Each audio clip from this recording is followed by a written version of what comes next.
All right, what's going on, ladies and gentlemen? My name is Kurt, and welcome back to the SBU. That is right, ladies and gentlemen. We are here in the SBU. If you guys don't know what the SBU is a Gen 8 Wi-Fi league ran by John, d.rey, and Owen. They decided to run another Wi-Fi league right at the end of Sword and Shield because there wasn't a whole lot of content going around. You know, there were very few leagues, but people like us who only really play draft don't have a whole lot of content right now.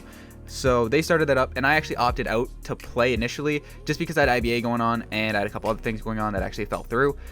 But now we're here, and the reason we're here is a similar reason as we've been in the channel before. Unfortunately, again, my boy Daniel is going through some things. He's going through some personal stuff, and he's had to drop. And I'm sure you guys are all fans of d.rey. If you guys haven't already, please go check out d.rey. Phenomenal content creator, phenomenal person. Love the dude to death. But he just had too much on his plate right now. And once again, we have come to save the motherfucking day. So you guys can see on screen, SBU is an S tier league. So they allow one, like, those Pokemon that border Ubers but are too good for draft but like really suck in Ubers. Things like Magearna and Genesect and Pheromosa and shit that like aren't great in things like BBL. That are like kind of mid-tier but are way too good for fucking like standard draft. This is where they thrive, S-tier drafts. And you guys can see obviously on the screen we have Magearna, which was a huge part of why I want to take this team from d.rey.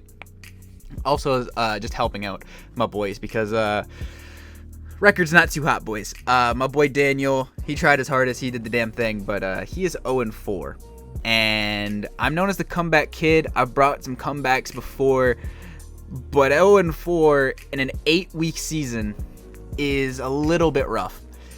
This is a 12-man league, though, so I did the math, kind of. If I 4-0, if I 4-0, if I go 4-0, and I do good differential, as long as I don't win 1-0, 1-0, 1-0, 1-0, if I can win with decent differential in all of my games, I could actually pull off an 8 seed, maybe even a 7 seed, depending on how top-heavy the league goes. If I go 3-5, and get really good diff on my 3 wins, I could even pull off an 8 seed, which 8 seed doesn't matter to me as long as I make playoffs. I'm not scared of anybody. As long as we make playoffs is the big thing. So I thought instead of a typical draft analysis, I'd kind of walk you guys through how I reconstructed the team, because we can go over Daniel's team right now. We can go over d.rey's team right now. So this is d.rey's team. This is what he had before. So you had an S tier Magearna, Tier 1 Hydreigon. Oh yeah, also they do tiers in this league. So back, they did the old GBA format. They had the S tier, and then Tier 1, 2 Tier 3s, a Tier 4, a Tier 5, and then 400 points for 4 free picks. So yeah, following d.rey's plan, he had the S tier Magearna, the Tier 1 Hydreigon, Tier 2 Alakazam, Tier 3 were Vaporeon and Serena, Tier 4 Vikavolt, Tier 5 Golurk, and then his free points were a Tier 1 Terrakion, a Tier 3 Moltres, a Tier 4 Weezing, and a Tier 4 Miltank. So that equaled up to 400 points just based on how the point values work, and he filled out all his tiers. Now, I decided to reconstruct the team for a couple reasons. I really love Mage. Mage is the huge star of the team. However, there were other things that I didn't like about the team. I'm personally not a huge fan of Vaporeon. I don't know why. I've never liked it when I used it. Same with Serena. Not a huge fan. It's very mediocre all around.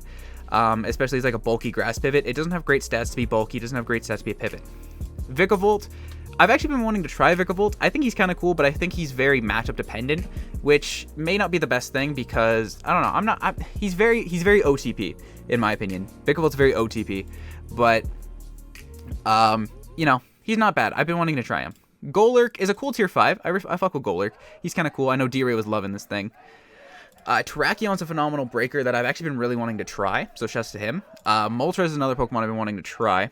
Weezing is not bad. I didn't hate Galarian Weezing in ICP. I didn't love it, but I didn't hate it.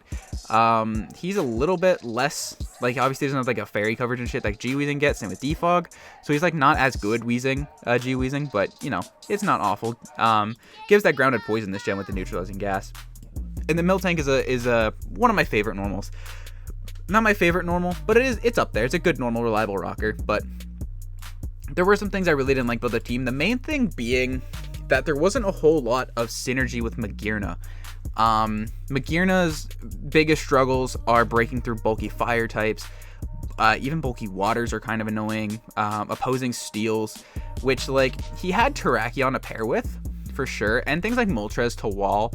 but I felt like this team could be better optimized to really support Mag, which is the ultimate goal, especially in an S tier league where you get that broken Pokemon. If you can support it and build the team very well around that Pokemon, then freaking Mage should be able to actually take us 4-0 just on its own as a broken Pokemon. So I felt like scrapping most of the team and just starting from scratch. Now, I'm actually doing this after my transactions are put into the dock, but I pulled up the dock and I wanted to look at what was available, what was there that I liked, and there was immediately things that caught my eye. So what we're gonna do, I have the new team pulled up on my other window. We're actually gonna delete everything out of this team. We're gonna delete all of the Pokemon out of this team except for Magearna, because we are building the team around Magearna. And there were a couple things that I was debating around. So we start with our S tier Magearna. This is going to be, what was our Magearna's nickname? This was, yes, how could I forget? Magearna is none other than Aunt Fanny from the Robots movie. If you don't know what I'm talking about, if you know, you know. If you don't know, you don't know. But Aunt Fanny, whoo, y'all don't know. Y'all need to educate yourselves. You don't. So we start with our S tier. So the first thing I was thinking about is who I'm leaning towards keeping on the team. And ultimately there was only one Pokemon. There were two Pokemon I was ultimately leaning towards keeping. Third was a maybe. And I'll get to those in a minute. So the big thing I wanted to pair with Mag was my tier 1. Tier 1s are obviously super important. So our tier 1 was Hydreigon, right? And I love Hydreigon. I think Hydreigon Mage is actually really cool. It's like really nice special breakers. Hydreigon getting better physical coverage, Dragon Dance, things like the Shen makes it really cool. I've been really wanting to try this thing since I started Gen 8 draft. So really been wanting to try Hydreigon. Gives me that U-turn momentum into Mag, which is also gonna be really nice. But there were some other options on the board, primarily Latios. And I thought maybe if I get Latios, I could trade for Latias, which would actually be the most ideal pairing for Magearna. And the reason that's the most ideal pairing for Magearna, one, Gypsy King, Goat Core, but mostly because it's such a good balance between the two. Magearna is weak to fire and ground. Latias, immune to ground, resists fire. Lati is weak to bug, ice, dark, ghost. Resists ice, dark, and bug. Ghost, neutral, but whatever. So really nice pairing here. Latias does have Baton Passage Gen to get into Mag. It has self-recovery. It has defog to get rid of hazards. It also has this move right here, Healing Wish, which was a huge thing I wanted with Magearna. I think Healing Wish support into Mag, brain dead. You basically get to play with two Magearnas the entire game. I think it's absolutely insane. I really wanted to pair that. Unfortunately, Hayes was Latias. We just couldn't work out a trade. He didn't want to budge. So we had to scrap that idea, unfortunately. And I got shouts to my boy Ollie. Shouts to Ollie and Owen, OG Albina. They helped me out a bit. I believe Ant did as well. Yeah, Ant did as well, because I also did a trade with Ant. That's my boy. So shouts to those three. They really helped me out with these. Ultimately, we decided the best plan was to actually keep Hydreigon. And this is going to be Maleficent. Maleficent, right? I haven't pulled up on the other side. Yep, Maleficent. So yeah, I kind of already explained Hydreigon. And in terms of building a team around it, I felt like Hydreigon was the best tier 1 to keep. The alternatives were things like Latios, Thundurus Incarnate, and Weavile. I really liked the Weavile for things like Speed Tier and the Aggressive Dark and the Physical Breaker, but I felt like Hydreigon was a better fit with everything else that was on the board in terms of building a coherent team. So you guys will see down the line why Hydreigon was kind of a better fit than Weavile. So now that we have Hydreigon, I was looking at things on the board that were left, and two things immediately caught my eye that I threw on the team, and I was very adamant about not getting rid of. And those are my new tier 2, which is Tangrowth, and my new tier 3, which is Slowking. We build that regen core with Sherwood, a familiar face if you guys have been watching our IBA run, and we have Merlin, our Slowking. So yeah, we build this regenerator core, which is insane. What caught my eye was Slowking, actually, not Tangrowth. And the reason Slowking caught my eye was the same reason that Latias originally, or was similar to why Latias caught my interest, and it is because of, where is it? Teleport. Teleport in Gen 8, brain dead move. Teleport into Magearna for free. Fat Wall teleports into Magearna for free. I tried to get Slowbro off of Incog. He wouldn't budge. Fuck you, Incog. But we went Slowking, who was on the board. So we ultimately got what we wanted. Bulky Pokemon that teleports into Mag. Fucking awesome. I think that this support right now is really nice for Magearna. plus a regen core is already annoying to break. Things like Slowking, these two are really annoying to break. The only shared weakness is Bug, which my team does struggle with. We do have Hydreigon, who also does not enjoy Bug, but we do have Mag that resists, and we will pick up something down the line that will really help with Bug types. So, really like Slowking here. And besides that, you know, Tangrowth is a really nice physical wall. Slowking's a really nice special wall in terms of base stats. So breaking these two is going to be hard unless it's like a very good mixed attacker with just one Pokemon. So I really fuck with this core. Tangrowth gives me good ground resists, which between Hydreigon and Tangrowth, I'm really not overly worried about ground. We have a bulky water as well as Hydreigon to resist fire types for Magearna. So we're really trying to build this team around centering the centerpiece of Magearna, which is something that I really need to focus on. So next up was a returning member from the original team, and that's going to be Miltank. Just because I couldn't find any good normals left. There wasn't a whole lot of normals left on the board. Doing this replan actually made me realize how little normal types there are in Galar decks. I have the thing in Sports Galar decks. So right now, if you look up, these are all the normal types in Galar decks. Blissey and Chansey, Diggersby's not very bulky, Obstagoon's more of an aggressive normal, Porygon 2 was taken, Snorlax was taken, there was Beware, Indeedee, Linoon's not very bulky, Porygon's not very bulky, none of these are very bulky, Indeedee, Audino I think was taken, there was Boof I think Boof was there, but you know, basically the point I'm trying to make here is that everything in these lower tiers that would be good normals, Licky was taken because Owen's in the league, so shocking, Owen has Licky. Like everything that would compare in terms of a low tier normal just aren't as bulky or give what Miltank does. So we opt to just keep Miltank, and that is going to be Maggie, the cow from Out on the Range. That's what it was. Maggie's the cow from Out of the Range. That's what it was. Out on the Range. Miltank gives me a reliable rocker, which my Steel type doesn't have rocks, which was another issue we had to focus on, was trying to set up hazards for Mag. In Gen 8, obviously hazards are a little bit nerfed because of things like boots, but having those hazards are still nice to force boots, because you don't have hazards, you don't force boots. Simple as that. So really reliable rocker with Miltank.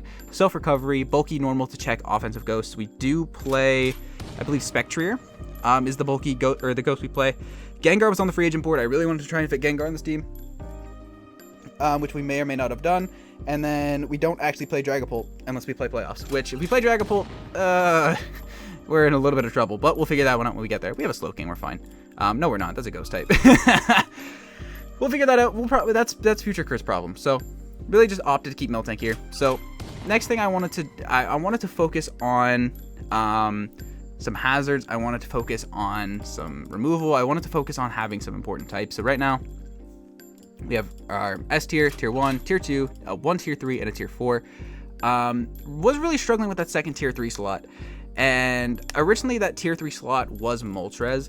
And the reason I'm actually a little bit disappointed with that is because of just because of speed. I know I was talking about Weavile before, but Weavile, like, here's the thing with Weavile, is I put it on this team, and then I had to build a speed tier below that, which wasn't hard, but then I couldn't find a good dragon with momentum, and Weavile obviously doesn't have momentum, so I don't know, Weavile didn't fit as well as I'd like it to for the point cost, because if I had Weavile, I wanted to pair it with Thundurus, but then it didn't work as well as I wanted it to. So what actually ended up happening though was Ant hit me up and said, hey, you want Talonflame? And I was like, yeah, I want Talonflame.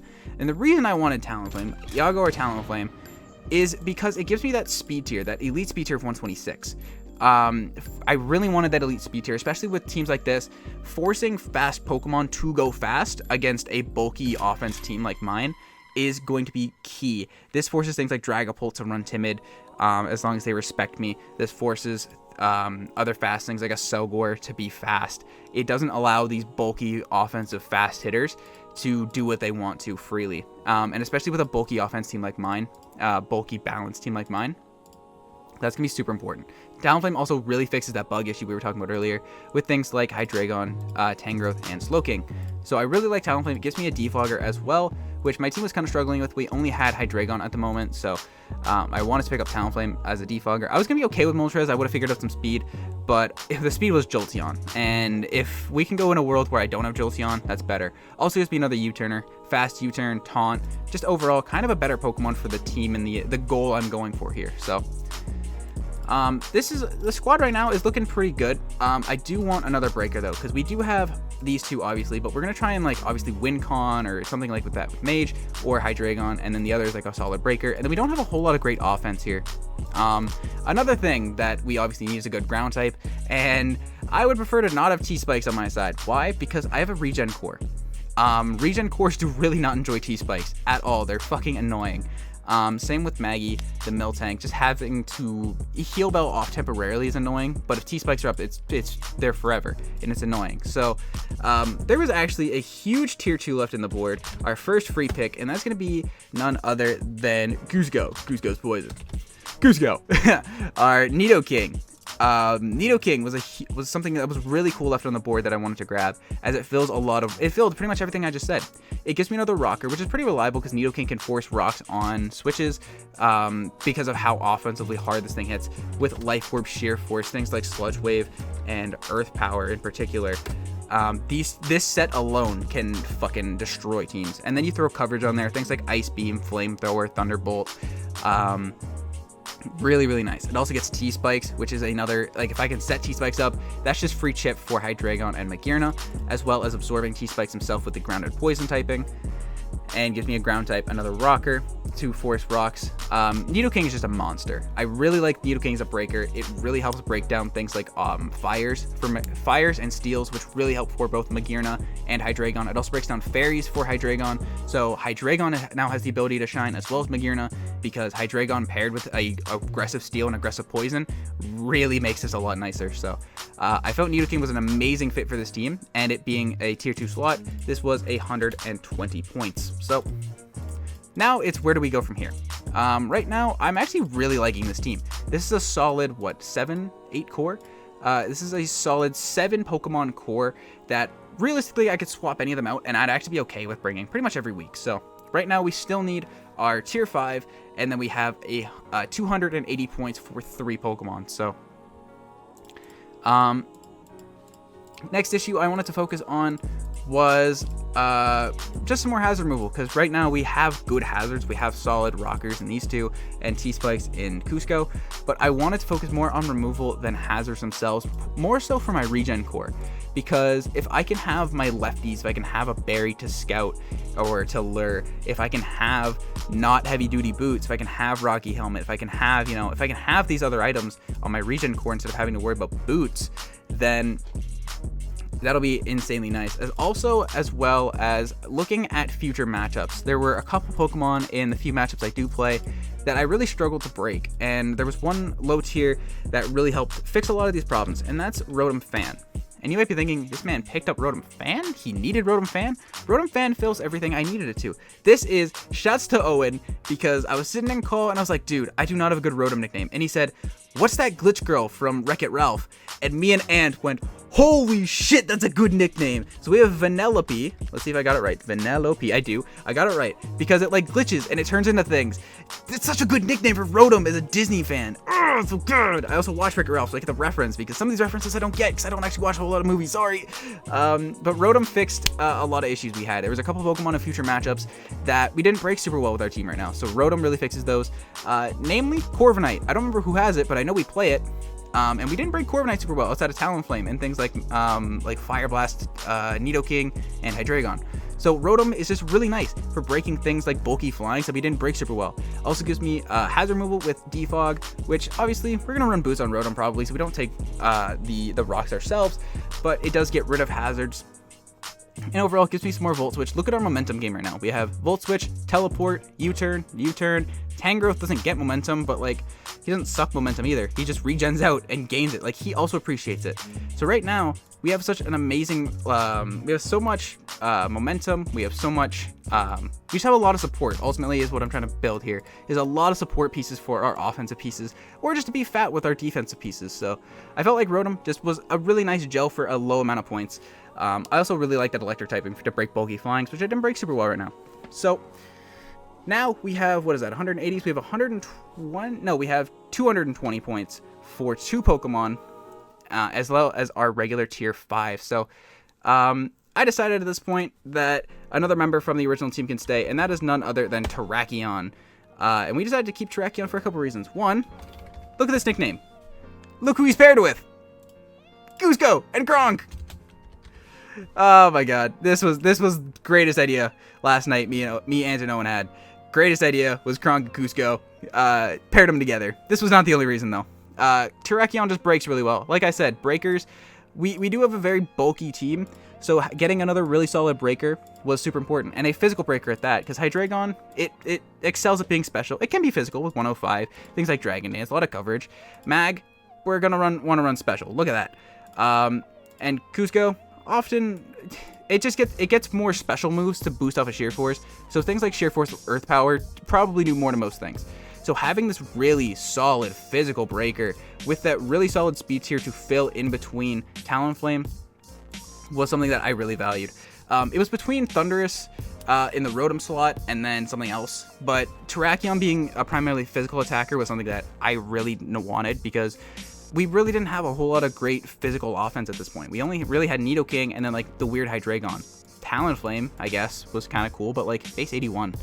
I felt like having this breaker was really nice. It also gives me another stealth rocker. Another rocker that forces rocks upon switch outs. This can force in its checks, set up rocks, and then switch out. And then now its checks have to play rocks up, which are super annoying. So, that gives us 3 rockers now, which I'm perfectly content with, because they're not super reliable in terms of defensive, but if I can force an aggressive switch and get rocks up, then I'm in a really good spot. It does involve me being a little bit more ballsy with my plays, but that's okay. We also have defensive Miltank to set up rocks if we need to. Rock to break down bulky fires, things like Arcanine and shit. Fighting to break down more steals. So again, trying to pair it really well with Magearna and Hydreigon. Ultimately trying to break things down. As well as just overall nuke button. There are very few things that want to switch into Terrakion as it is. So, and things like bulky grasses. That are probably the best checks. Bulky Psychics, we have really good checks to in things like Hydreigon, Talonflame. We have really good checks to things that check Terrakion, so I felt like it was an amazing fit here, as well as, nickname theme. So here is where we finish with 2 tier 5 Pokemon. Tier 5s didn't really matter. There were not great tier 5s left. And there weren't a whole lot of roles I needed to fill. So the first one I decided to pick up was little Tefiti, our Ferroseed. And I decided to pick up Ferroseed because it gave me a bulky steal, which, while I don't think I'll need it, I don't think I'll need Ferroseed ever, it does give me the potential of hazards. It does give me the bulky steal, so I don't have to run Mag. If I do need a steel type to check insert Pokemon here, I have Ferroseed in the back for it. Gives me that hazard potential. It still gets all the same things as Ferrothorn, things like Knockoff, Leech Seed, Gyro Ball, with a solid defensive stats, 91, 86, paired with an Eviolite. Really fat tier 5 Pokemon. Ultimately, he's not here to do a whole lot. She's not here to do a whole lot. Sorry, this is Tefiti.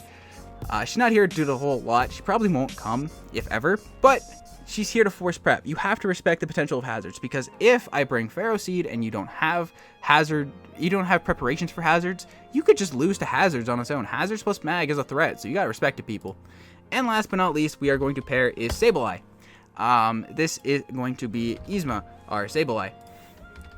And the reason we're going Yzma or Sableye, mostly just because of Prankster. I think there are some matchups Sableye might actually be able to kind of come and be useful. Also, I think Sing, it's not good, but I feel like it's not tier 5. I feel like it's tier 4, just for what it can offer. Just in terms of Prankster shit, it can be kind of annoying. So there are a couple matchups in our last 4 that Prankster Sableye could actually be really annoying for my opponents if they're not prepared for it. Things like Prankster Willow are insane. Prankster Toxic, Prankster Taunt. Prankster recovers to stall things. I actually think Sableye could be kind of clutch. Not that it's a good Pokemon by any means. It also gives me that fighting immunity, which, while I do have good fighting checks in things like Rotom, Cusco, and Merlin and Iago, we don't have a great Fairy. And this gets knocked and dies to rocks. This doesn't want to be taking damage and doesn't want to get knocked. And this he gets knocked, he gets ice punched. I think Yzma just gives me another solid fighting check to really aggressive fighting. So we are neutral to knockoff. We are neutral to everything. We don't have great defenses, obviously. We are a Sableye, but we're not asking a lot out of our tier 5s. We're asking them to do the bare minimum. And I think for what I needed, for what I wanted, Sableye fills the roles. It was between Sableye and Spiritomb, but I decided to go Sableye because I felt like the Prankster could actually be kind of useful in these last few matches. So that's it. That's our squad. we have Magearna, Hydreigon, Tangrowth, Talonflame, Slowking, Miltank, Ferroseed, Terrakion, Nidoking, Rotom-Fan, and Sableye as our last 4 Pokemon, or as our team for the last 4 weeks of SBU. So I'll pull it up just to show you guys. Doc's not updated. We did lose to Ant, so we are 0-4. I believe it's a 5-0, unfortunately, for my boy Daniel. So we have to win out. We play Lucas into Hayes, into Owen, into Mid. So if we can beat all 4 of them, we could actually make a very good shot at playoffs right now. So make sure you guys go check out everyone in the SBU. If there is, everyone will be linked down below. Make sure you guys go check out the first 4 weeks from everyone else's perspectives, and my perspectives will begin this upcoming week with week 5. So if you guys did enjoy today's if you guys did enjoy today's, like, I guess, actual draft analysis for once, if you guys hit the like button and subscribe button, let me guys know if you actually liked this kind of, like, in-depth thought process, or if you guys preferred my goofier skit ones. I just wanted to do this because I take over a lot of teams. I actually prefer taking over teams than drafting because I suck at drafting. I actually prefer this method. So, like, if you guys like how I, like, kind of went down and decided to build my team and why I reconstructed and how I did things, then let me know and I'll try and do more, I guess, or I'll take more teams and not actually join leagues. Smile. I don't know. But anyways, I'm gonna get on out of here. Thank you guys for watching. Mine's Kurt, and I'll see you guys next time. Peace. I'm out.